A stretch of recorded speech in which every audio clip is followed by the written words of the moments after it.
ओम। पहले प्रणव ध्वनि मेरे साथ बोलें।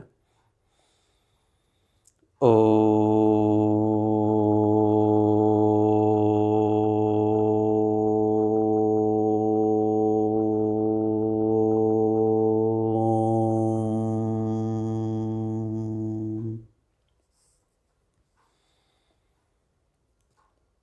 प्रवर पवित्र आत्माओं,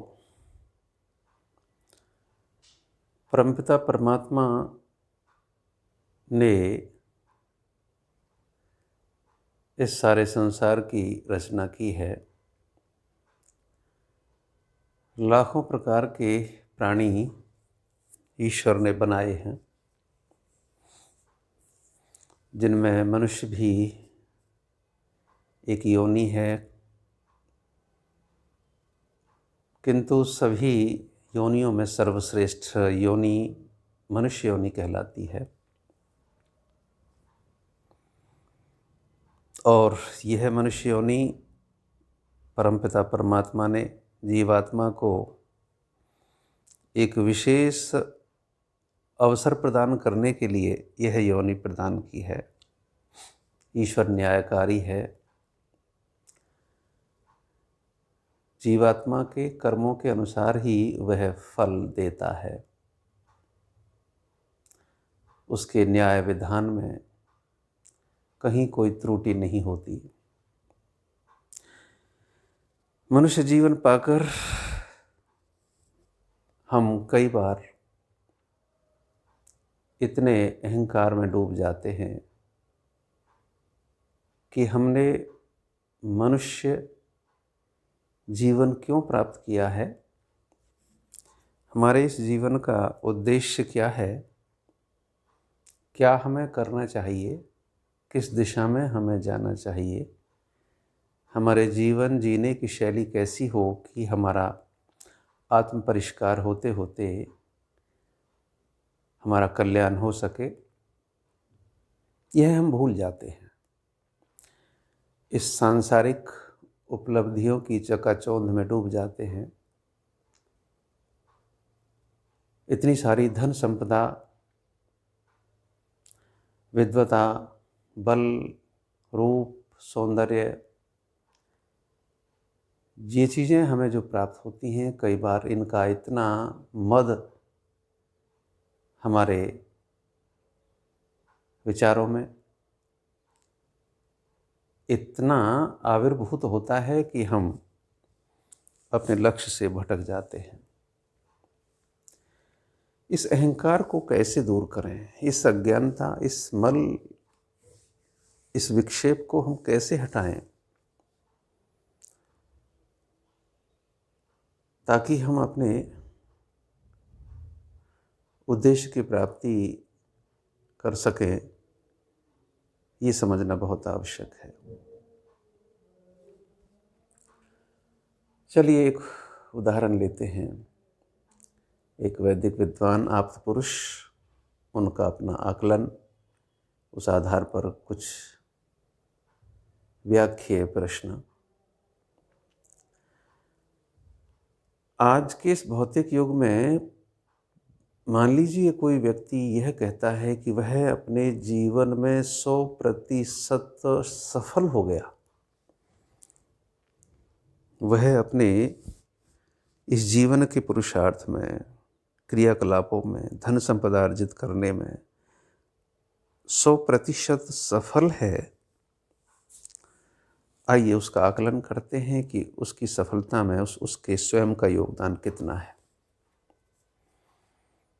ऐसा वो समझ पाया तो उसके मन दर्पण पर जो अहंकार का मल, धूल जम गई है, हट जाएगी। मनुष्य को जीवन में सफल होने में सबसे बड़ी भूमिका, सबसे अधिक अवदान, योगदान परमपिता परमेश्वर का है।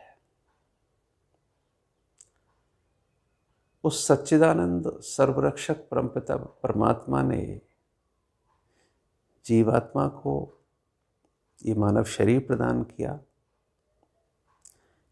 इस शरीर को जीवित रखने के लिए अनेक भौतिक सुविधाएं ईश्वर ने प्रदान की। पृथ्वी, जल, अग्नि, वायु, आकाश, पंच भौतिक तत्व, आकाशीय ग्रह, नक्षत्र, उपग्रह, अनेक इस तरह आकाशीय पिंड, इस भौतिक संसार की रचना ईश्वर ने इस जीवात्मा के हितार्थ ही की है। मनुष्य के जीवन जीने के लिए अनेक प्रकार के अन्न, फल, मेवे, औषधियाँ, अनेक साधन उत्पन्न किए हैं।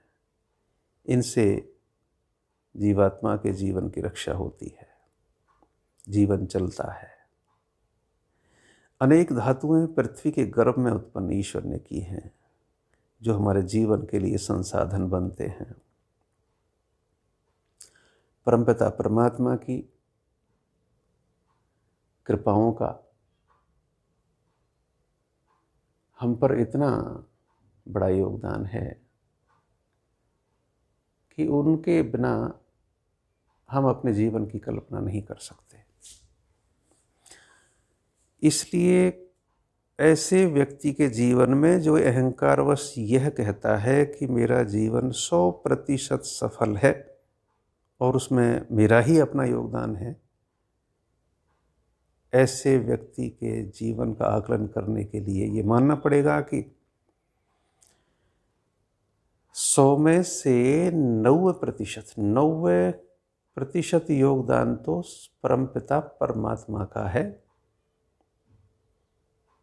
अब आगे बढ़ते हैं। यह प्रकृति जो सृष्टि रूप में विकृत हो गई है, यदि यह न होती तो कैसे जीवात्मा अपने सांसारिक कर्म कर पाता, कैसे उसे ये संसाधन मिल पाते, कैसे ये जीवन रह पाता, संभव नहीं है। प्रकृति यद्यपि जड़ है, किंतु मनुष्य के जीवन की सफलता में उसका भी तो योगदान है। 5% योगदान इस जड़ प्रकृति का है, जिससे परमपिता परमात्मा ने ये भौतिक सृष्टि का सृजन किया है, इन शरीरों का निर्माण किया है जीवात्माओं के लिए। तो 100 में से 90% योगदान परमपिता परमात्मा, उस न्यायकारी दयालु सर्वंतर्यामी का है। 5% योगदान इस जड़ प्रकृति का है। अब आगे बढ़ते हैं। 1% योगदान हमारी उस जननी का है, उस माँ का है, जो हमें 9 मास तक अपने कोख में, अपने गर्भ में स्थान देती है, पालती है, दुलारती है। 3 वर्ष तक हमें अपनी गोद में, अपने अंक में खिलाती है, अपने आंचल में लपेट कर हमें अपने वक्ष से लगाए फिरती है। अगले 2 वर्ष तक उंगली पकड़कर हमें चलना सिखाती है। हमारा खाना पीना, पहनाना, ओढ़ाना, ये सारी परवरिश करती है। और इतना ही नहीं, जीवन भर भी वही माँ का ममता का आंचल हमारे सर पर रहता है। तो अवश्य ही मनुष्य की सफलता में 1% योगदान तो माता का भी अवश्यम भावी है। 96% हो गया। आगे बढ़ते हैं। पिता, मनुष्य के जीवन की सफलता में 1% योगदान पिता का मान लीजिए। पिता अपनी संतति की पालना पोषणा के लिए बहुत बहुत पसीना बहाता है, परिश्रम करता है। कमीज के नीचे फटी बनियान पहनकर भी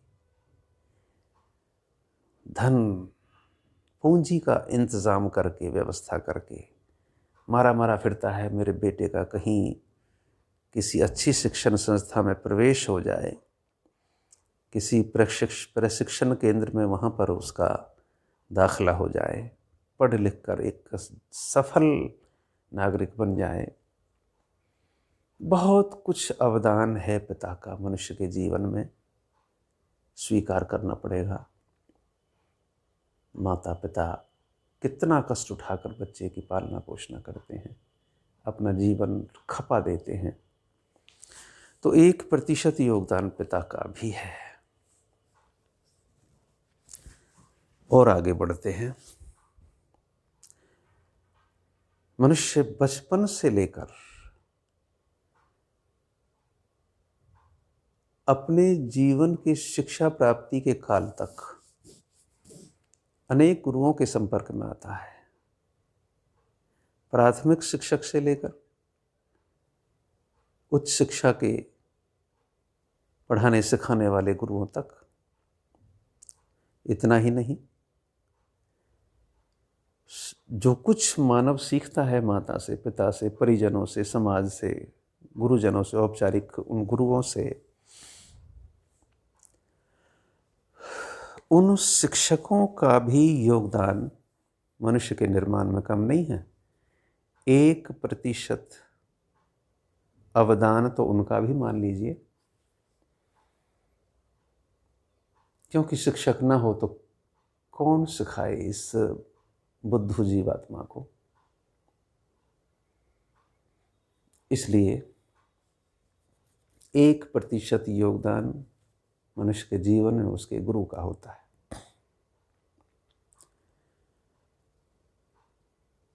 90 ईश्वर का योगदान, 5% प्रकृति का, 1% माता का, 1% पिता का, 1% गुरु का, 98% हो गया। अब 1% योगदान समाज के उन लोगों का है जो श्रमिक हैं, किसान हैं, व्यापारी हैं, कर्मचारी हैं। उन सभी का योगदान भी मनुष्य के निर्माण में 1% है।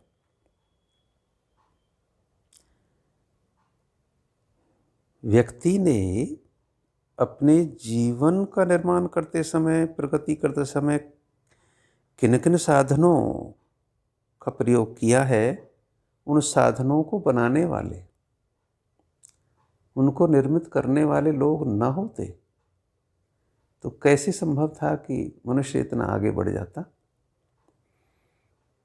किसान जो अन्न पैदा करता है, मजदूर जो मजदूरी करके किसान का सहयोग देता है, जो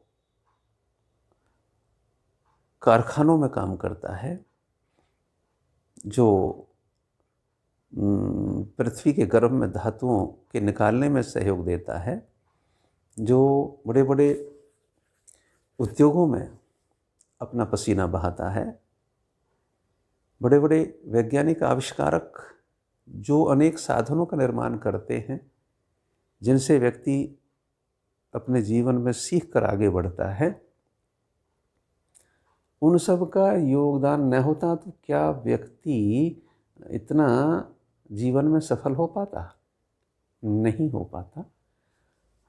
इसलिए 1% योगदान उन सभी श्रमिकों का है, किसानों का है, मजदूरों का है, कारखाने में काम करने वाले सभी सहायकों का है, पृथ्वी के गर्भ में उन खदानों में काम करने वाले लोगों का है। इन सभी का योगदान, कारखानों में काम करने वाले जो यांत्रिकी विभाग के लोग हैं, उन सब का योगदान है, चिकित्सकों का है, सैनिकों का है, देश के रक्षकों का है। इन सब का योगदान भी मनुष्य के निर्माण में बहुत अधिक है और उसे हम 1% में रख सकते हैं। इस प्रकार 99% योगदान किसी व्यक्ति के जीवन में अन्य का है। अब केवल 1% रह गया, जो उसका अपना पुरुषार्थ कह सकते हैं, उसका अपना परिश्रम कह सकते हैं, उसके अपने प्रयास कह सकते हैं।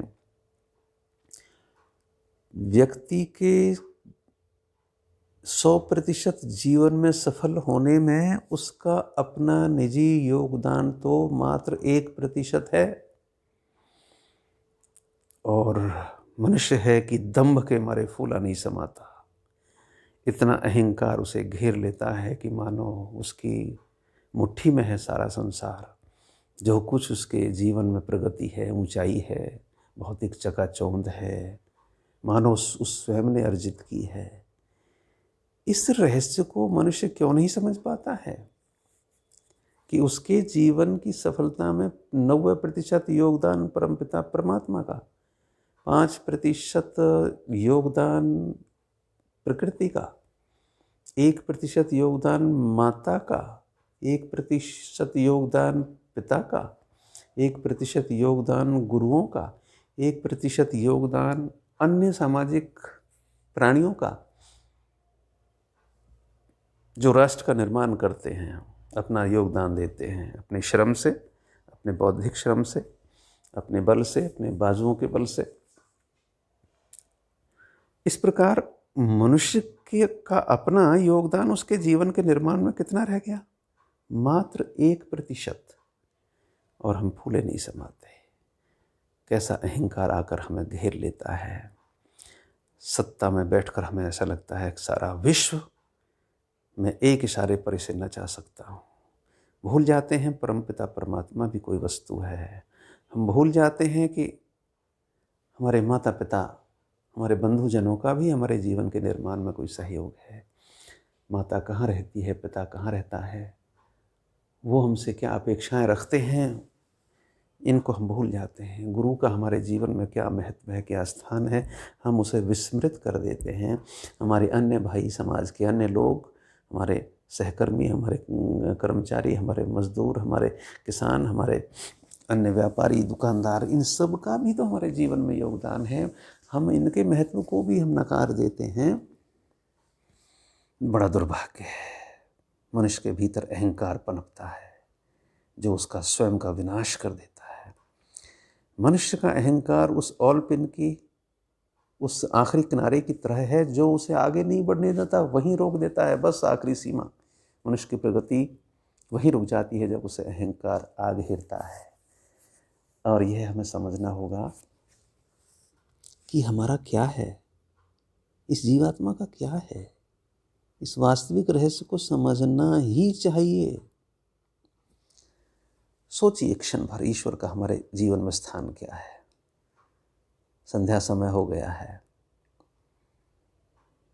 भोजन का समय है, थाली प्लेट पत्तल पर आपके लिए भोजन आया है, बच्चों ने दिया है, रोटी का टुकड़ा आप तोड़ रहे हैं भोजन करने के लिए। क्षण भर रुक जाइए, रोटी के टुकड़े को हाथ में लेकर क्षण भर जरा सा सोच लो कि इस रोटी के टुकड़े को उत्पन्न करने में आपका कितना योगदान है। मान लीजिए आप किसान के बेटे हैं, आपने गेहूं का बीज खेत में बोया और 5-6 महीने के बाद आपके खेत में फसल लहलहाई और फसल आपने काट ली। गेहूं को पीसा गया, आटा बना और रोटी बन करके आपकी थाली में आ गई। उस रोटी के टुकड़े को उत्पन्न करने में आपका कितना योगदान है? आप सोच बैठे कि मैंने पैदा किया, कैसे? क्या गेहूं का बीज आपने पैदा किया था? कहाँ से आया संसार में? वो परमपिता परमात्मा का है रचा हुआ। बीज आपने मिट्टी में दबाया, मिट्टी किसकी थी? परमात्मा की। मिट्टी में जल तत्व जो गीलापन था, आर्द्रता थी, वह किसकी थी? जल से सिंचाई की गई, जल किसका था? ईश्वर का। सूर्य की धूप, अग्नि के संपर्क में वह अंकुरन हुआ। सूर्य, अग्नि, ये तत्व किसका था? ईश्वर का।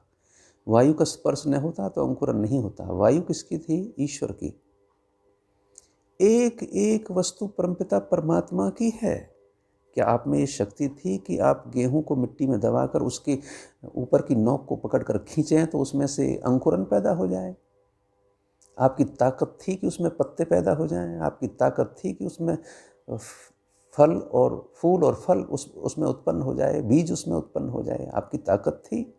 क्या किया आपने? और दम्भ ये होता है कि ये फसल मैंने पैदा की है। नहीं, आपने नहीं पैदा की, ये सब ईश्वर का है। बड़ा दम्भ होता है कि ये मेरी कोठी है, ये भवन आलीशान जो बना हुआ है यह मेरा है। एक नहीं, कई बड़े बड़े शहरों में मेरे भवन हैं, कारखाने चल रहे हैं, मेरे चल रहे हैं। क्या है आपका? अरे मूढ़ जीवात्मा, जरा क्षण भर सोच कर तो देख। ये भवन आपने बनाया, आपका है। ये ईंटों से बना है, ईंट मिट्टी से बने हैं, मिट्टी पकाई गई है। मिट्टी आपकी थी? ईश्वर की थी। अग्नि आपकी थी जिससे ये मिट्टी ईंट पकी है? अग्नि ईश्वर की थी। जल आपका था जिससे मिट्टी गूंथ कर ईंट बनी? ये ईश्वर का है। सीमेंट आपकी थी? ये तत्व कहाँ से आया?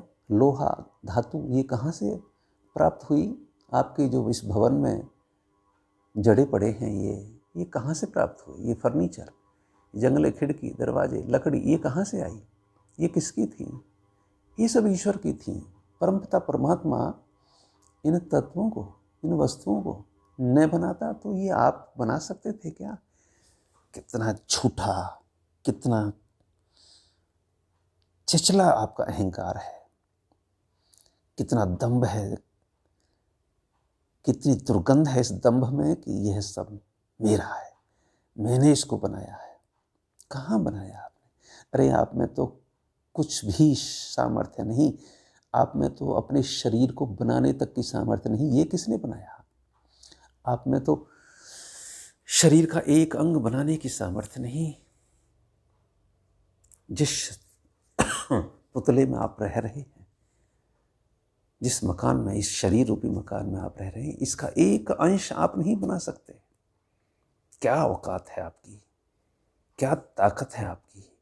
आपने बनाया, ये शरीर आपका है, इसकी मालिश पॉलिश करने में लगे रहते हैं, दिन रात इसकी भोग वासनाओं की तृप्ति में लगे रहते हैं। काहे का शरीर, काहे का आपका शरीर? आपको मिला है किसी और उद्देश्य के लिए, खाने पीने भोगने के लिए तो नहीं है। जिस उद्देश्य के लिए परमपिता परमात्मा ने ये शरीर दिया है, क्या उसको समझने का कभी प्रयास किया है?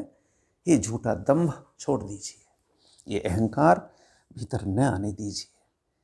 आपके जीवन की सफलता में आपका केवल 1% योगदान है। इस सच्चे रहस्य को स्वीकार कीजिए। वह परमपिता परमात्मा न्यायकारी, दयालु, सर्वशक्तिमान, सर्वंतर्यामी, सर्वव्यापक, सदैव सदैव हमारा हित चाहता है। उस परमात्मा के संदेश को, उसकी आवाज़ को सुनना सीखो। अपनी आत्मा के अंदर परमपिता परमात्मा के निर्देश, आदेश और उसके संकेत को समझना सीखो। जीवन में सुख आ जाएगा। ये झूठा दर्प, अभिमान आपकी प्रगति में भयंकर बाधक है, आपका विनाश कर देगा। ओम शम, ओम शम, ओम शम।